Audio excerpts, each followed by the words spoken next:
Welcome to Penrose Learning, where we make understanding easy. In this video, I will explain how to grow green leaf lettuce. First, select a location that gets at least 6 hours of direct sunlight each day. Next, ensure your soil drains well and has a pH level between 6.0 and 7.0. Plant your lettuce seeds about 1/4 of an inch deep, spacing them 1 inch apart in rows that are 12 inches apart. This initial setup is crucial for a successful harvest. You'll be enjoying fresh lettuce in no time with these simple steps. Consistent moisture is key for tender lettuce leaves.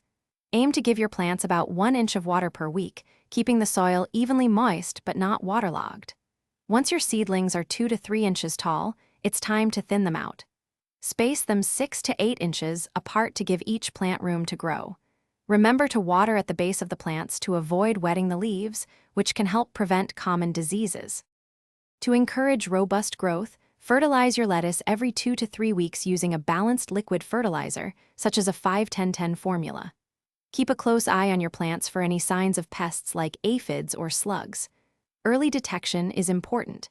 If you spot any unwelcome visitors, consider using organic pest control options, like neem oil, to protect your crop without harsh chemicals. Healthy plants are happy plants. You can start harvesting your green leaf lettuce when the outer leaves are 4 to 6 inches long. This method, called cut and come again, allows the plant to continue producing fresh leaves. Simply use sharp scissors or a knife to cut the outer leaves at their base, leaving the inner leaves to grow. Enjoy your fresh, homegrown lettuce in salads or sandwiches. Also, be sure to check the description below for a link to some amazing socks and other great deals. Thanks for watching. If this was helpful, leave a like and consider subscribing. See you next time.